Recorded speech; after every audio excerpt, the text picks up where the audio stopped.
Hello dear YouTubers. Celebrities including Selena Gomez and Jennifer Lopez wrote an open letter to President Biden calling for a ceasefire in Gaza. Alright guys, the full letter shall be revealed below, watch till the end. And don't forget to subscribe and turn on the notification bell. Let's proceed. Hollywood stars including Selena Gomez, Bella Hadid, Gigi Hadid, Jennifer Lopez and Zayn Malik have written an open letter to US President Joe Biden demanding an immediate end to the shootings in Gaza and immediate action. The conflict between Israel and Hamas continues. The initiative received support from major organizations such as Oxfam America and ActionAid USA. In an open letter to President Biden, the group expressed their shared concerns as artists, advocates and, more importantly, as people who have been deeply affected by the deaths and horrific events in Israel and Palestine. The letter called for a ceasefire and an easing of tensions between Gaza and Israel and stressed the urgency of action to prevent further casualties. Artists are celebrating the shocking events that have claimed more than 5,000 lives in the past week and a half, which they say will shock everyone's conscience. They affirm that all life is sacred, regardless of religion or ethnicity, and strongly condemn the innocent deaths of Palestinians and Israelis.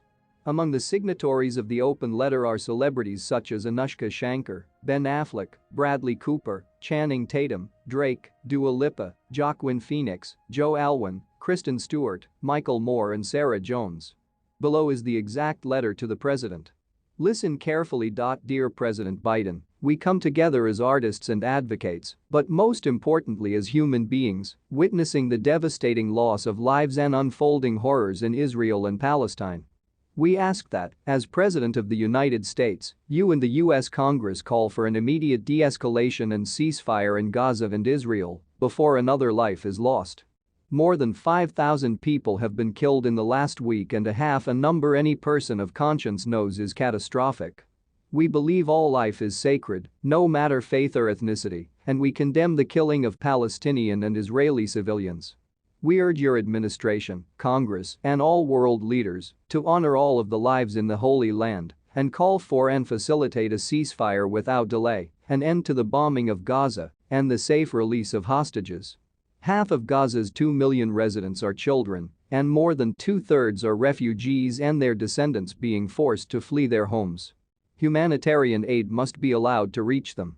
We believe that the United States can play a vital diplomatic role in ending the suffering, and we are adding our voices to those from the U.S. Congress, UNICEF, Doctors Without Borders, the International Committee of the Red Cross, and so many others. Saving lives is a moral imperative. To echo UNICEF, compassion and international law must prevail.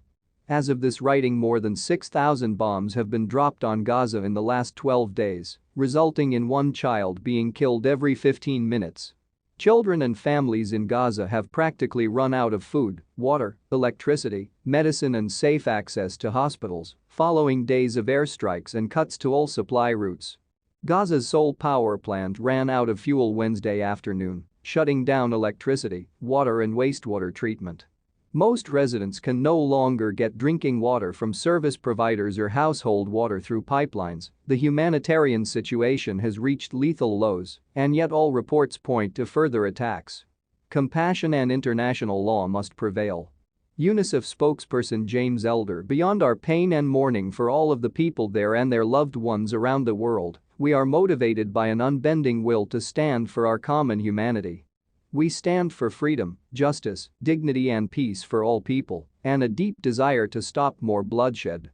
We refuse to tell future generations the story of our silence, that we stood by and did nothing.